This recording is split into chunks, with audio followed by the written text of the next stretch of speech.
everyone, welcome back to another class of OngkoBiggan. Hope you all are doing well, and today we are going to start a new lesson from Unit 3, that is Events and Festivals. Today the name of our lesson is May Day. Ring a bell? What May Day is? I think we all know about this day because we do get a national holiday on this day, right? So what is May Day? Let us know. Look at the picture and talk about it. Here's a picture written May Day, and there's this hand where one type of tool is there in the hand.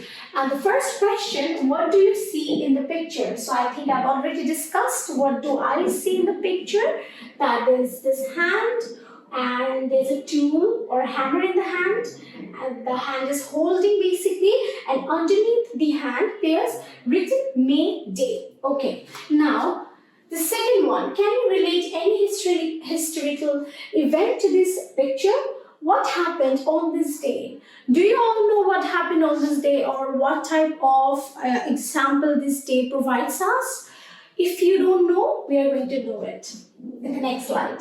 Okay, so read the text and answer the questions that follow. Okay, let us read the text first, and then we will answer the question, and also know that what that picture or May Day predicts. Now, May Day or International Workers' Day. So basically, May Day is International Workers' Day. Whoever are working, we all are working class people, we are workers, but there are people who are laborers. That is, who work according to wages. They work and they get a particular salary, right? We know who are laborers, right? Now, May Day or International Workers' Day is observed on May 1 all over the world.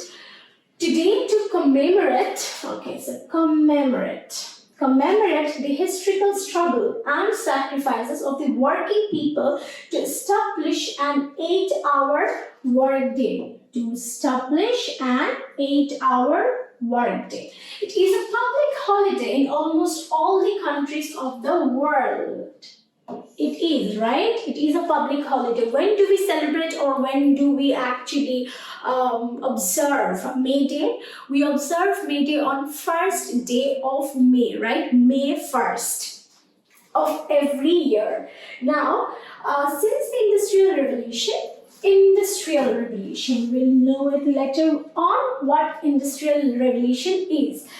In the 18th and 19th centuries in Europe and the US, the workers in mills and factories, so the workers in mills and factories had been working a long shift, 14 or even more hours. Can you believe it? Okay, what is our office hour? What is our office hour now? 9 hours a day, right? 9 to 5 job, or 5 to 11 job, whoever performs night shift, right? So basically the standard hour is 9 to 5, which is 9, 10, 11, 12, 13, 9, 10, 11, 12, 1, 2, 3, 4, 5, okay? So it's an 8-hour job. But previously in the 18th and 19th centuries, the workers used to work 14 hours a day. That means they used to work and they used to go to sleep. There were no other things in between in their life. Okay, on May 1st, so this is basically the day when we observe May Day, and since the day is in May 1st, that's why we call it May Day. Now, in 1986, so this is the year in 18th century, 1886, inspired by the trade unions. We know what trade union is. Half of the workers at the McCormick Harvester Company in Chicago went on strike. Okay, demanding an 8-hour workday. 8-hour workday. So basically, previously the workday was 14 hours. Sorry, the working hours were 14 hours per day, and so they demanded, or they held a strike and demanded an 8-hour workday from the previous 14-hour per day.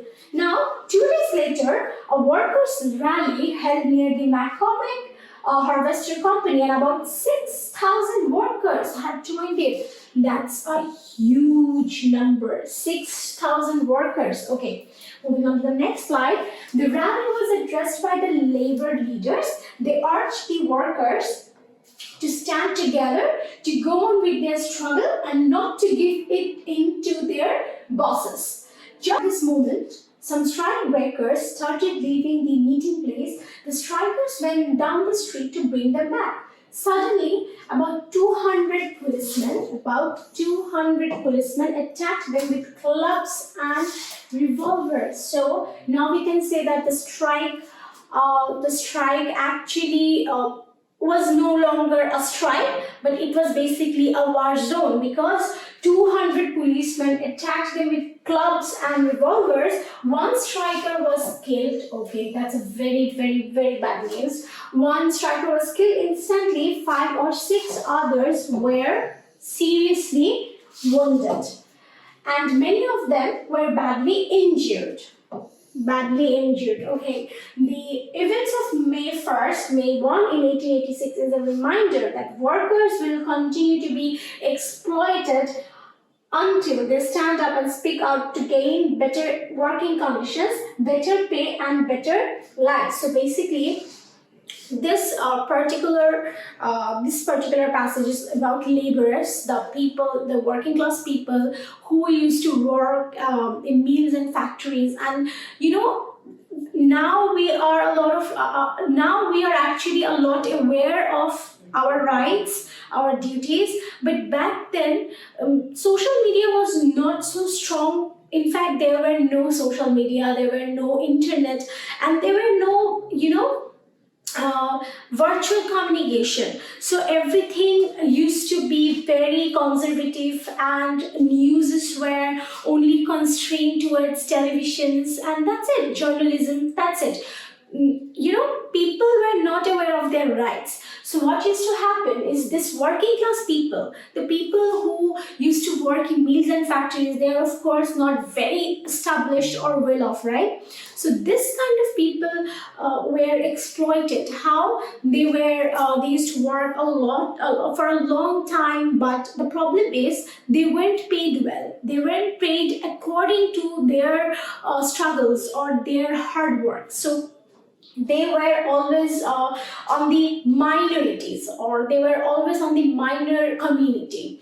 Okay, but then they actually took step for themselves. They held a strike, and they made their point clear that they are well aware of their own rights, and they will fight for it. And after that, they were given that 8-hour working shift. And that, to remember that very significant day, or in remembrance of their sacrifices or their protest, we call May Day as the International Workers Day.